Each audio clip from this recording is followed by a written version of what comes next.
ఓం శ్రీ గురుభ్యో నమః. ఓం శ్రీ సరస్వత్యై నమః.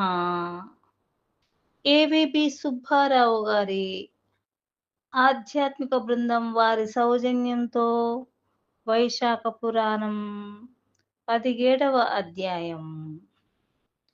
నారాయణం నమస్కృత్య నరం చైవ నరోత్తమం దేవీం సరస్వతీం వ్యాసం తతో జయముదీరయేత్.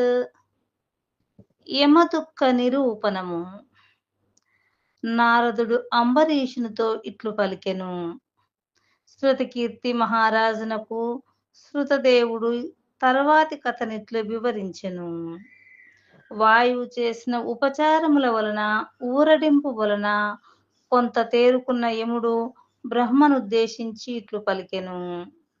స్వామి, సర్వలోక పితామహ బ్రహ్మ, నా మాటను వినుము. నేను నా కర్తవ్యమును నిర్వహింపకుండా నివారింపబడితిని. నేను చేయవలసిన పనిని చేయలేకపోవుటను మరణము కంటే ఎక్కువ బాధాకరమని తలంచుచున్నాను. సర్వసృష్టి విధాయక వినుము. ఆజ్ఞను పొందిన అధికారి తనకు రావలసిన జీతమును తీసుకొనుచు చేయవలసిన కర్తవ్యమును చేయనిచో అతడు కొయ్య పురుగు మొదలగు జన్మములను అందును. అతి తెలివితో లోభమునంది యజమాని ధనముతో పోషింపబడుచు కర్తవ్యమును చేయనిచో అతడు భయంకర నరకలోకములలో 300 కల్పములు చిరకాలముండి మృగాది జన్మలనెత్తును. అధికారి నిరాశపడి తన కర్తవ్యమును నెరవేర్చనిచో ఘోర నరకములలో చాలా కాలముండి కాకి మున్నగు జన్మలనెత్తును. తన కార్యమును సాధించుటకై యజమాని చెప్పిన పనిని నాశనము చేయువాడు ఇంటి అందు ఎలుక జన్మనెత్తి 300 కల్పములు కాలము బాధపడును. సమర్థుడైనను తన కర్తవ్యము చేయక ఇంటి అందూరక నుండువాడు పిల్లిగా జన్మించును. ప్రభు, మీ ఆజ్ఞను పాటించుచు నేను జీవుల పాపమును పుణ్యమును నిర్ణయించి విభజించి వారి వారికి తగినట్లుగా పుణ్య పాపములను బట్టి పాలించుచున్నాను. ధర్మశాస్త్ర నిపుణులకు మునులతో విచారించి ధర్మ మార్గానుసారముగా ప్రజలను పరిపాలించు. కానీ ఇప్పుడు నీ ఆజ్ఞను పూర్వము వలె పాలించలేకపోతున్నాను.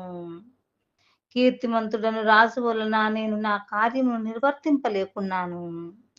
కీర్తిమంతుడను ఆ రాజు సముద్ర పర్యంతమున్న భూమిని వైశాఖ మాస వ్రత ధర్మయుక్తముగా పరిపాలించుచున్నాడు. అన్ని ధర్మములను విడిచిన వారు, తండ్రిని పూజింపని వారు, పెద్దలను గౌరవింపని వారు, తీర్థయాత్రలు మున్నగు మంచి పనులు చేయని వారు, యోగ సాంఖ్యములను విడిచిన వారు, ప్రాణాయామము చేయని వాడు, హోమమును స్వాధ్యాయమును విడిచిన వారు, మరి ఇంకను పెక్కు పాపములను చేసిన వారు, ఇట్టి వారందరూ వైశాఖ మాస వ్రత ధర్మములను పాటించి వారి తండ్రులు తాతలతో పాటు విష్ణులోకమును చేర్చున్నారు. వీరే కాదు, తండ్రులు తాతలు తల్లులు వీరును విష్ణులోకమును చేరుచున్నారు. వైశాఖ వ్రతమును ఆచరించిన వారి భార్య వైపు వారును, తండ్రి వలన ఇతర స్త్రీలకు పుట్టిన వారు వీరందరూ నేను వ్రాయించిన పాప పట్టికలోని యమ పాపములను తుడిచివేయినట్లు చేసి విష్ణులోకమును చేరుచున్నారు. ఇట్టి దుఃఖములను చూడగా నా తల పగిలిపోవచ్చున్నది. సామాన్యముగా ఒకడు చేసిన కర్మ ఆ ఒకనికే చెందును. దాని వలన పుణ్య పాపములలో నేదియో ఒకదానిని వాడు అనుభవించును. కానీ వైశాఖ మాస వ్రతము ఒకడు చేసినచో అతడేగాక వాని తండ్రి వైపు వారు, తల్లి వైపు వారు, మొత్తం 26 తరముల వారు చేసుకున్న పాపములను పోగొట్టుకొని విష్ణులోకము చేరుచున్నారు. వీరు కాక వైశాఖ వ్రతమును చేసిన వారి భార్యల వైపు వారును, భర్తల వైపు వారును విష్ణులోకమును చేరుచున్నారు. ఈ వైశాఖ వ్రతమును చేసిన వారు ఎట్టివారైనను నన్ను కాదని కనీసం 21 తరముల వారితో విష్ణులోకమును చేరుచున్నారు. యజ్ఞయాగాదులు చేసిన వారును వైశాఖ వ్రతమును చేసిన వారి వలె విష్ణులోకమును చేరుటలేదు. తీర్థయాత్రలు, దానములు, తపములు, వ్రతములు ఎన్ని చేసిన వారైనను వైశాఖ వ్రతము చేసిన వారి వలె విష్ణులోకమును చేరుటలేదు. ప్రయాగ పుణ్యక్షేత్రమున పడువారు, యుద్ధమున మరణించిన వారు, భృగుపాతము చేసిన వారు, కాశీ క్షేత్రమున మరణించిన వారు, వీరెవరును వైశాఖ వ్రతము చేసిన వారు పొందునంతటి పుణ్యమును పొందుటలేదు. అనగా ప్రయాగ క్షేత్రమున నదీ ప్రవాహమున దుమికి మరణించిన కోరిన కోరికలు తీరునని అందురు.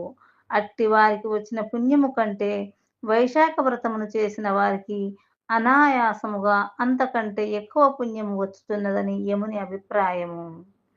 వైశాఖమున ప్రాతకాల స్నానము చేసి విష్ణు పూజను చేసి వైశాఖ మహత్యమును విని యథాశక్తి దానములను చేసి జీవులు సులభముగా విష్ణులోకమును చేరుచున్నారు. వైశాఖ వ్రతము చేసిన పాపాత్ములను విష్ణులోకమును చేరుట యుక్తముగా నాకు అనిపించుటలేదు. కీర్తిమంతుని ఆజ్ఞచే వైశాఖ వ్రతమును పాటించి మంచి కర్మలు చేసిన వారు, చేయని వారు, శుద్ధులు, అపరిశుద్ధులు, వీరు వీరు అననేలా అందరును శ్రీహరిలోకమును చేరుచున్నారు. సృష్టికర్త జగత్ప్రభు మీ ఆజ్ఞను పాటించుచున్న నన్ను నా పని చేయనీయక అడ్డగించిన వారు నాకే కాదు మీకును శత్రువులే. కావున నీవు కీర్తిమంతుని శిక్షించుట యుక్తము. ఊరకున్నచో అందరును వైశాఖ వ్రతమును ఆచరించి వారెట్టి వారైనను విష్ణులోకమునకే పోదురు. ఇందువలన నరకము, స్వర్గము మున్నగు లోకములు శూన్యములయ్యుండును. పలుమార్లు తుడవబడిన ఈ పాప పట్టిక యమదండము, వీనిని నీ పాదముల కడ నుంచుచున్నాను. వీనిని ఏమి చేయుదురో మీ ఇష్టము. కీర్తిమంతుని వంటి కుమారుని వాని తల్లి ఎందులకు ఎట్లుగన్నదో నాకు తెలియటలేదు. శత్రువును గెలువనై నా బోటి వాని జన్మ వ్యర్థము. అట్టి వానిని కనుటయు ఆ తల్లి చేసిన వ్యర్థమైన కార్యమే.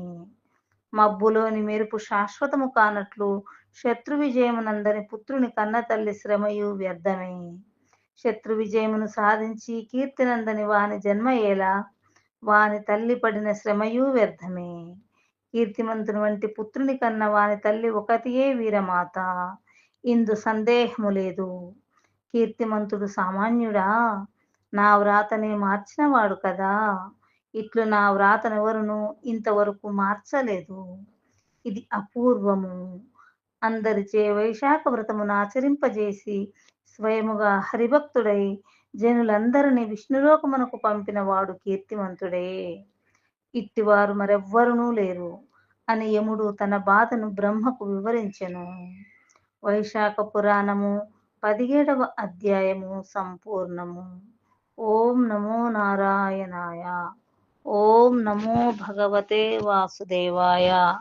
సర్వం శ్రీకృష్ణార్పణమస్తు.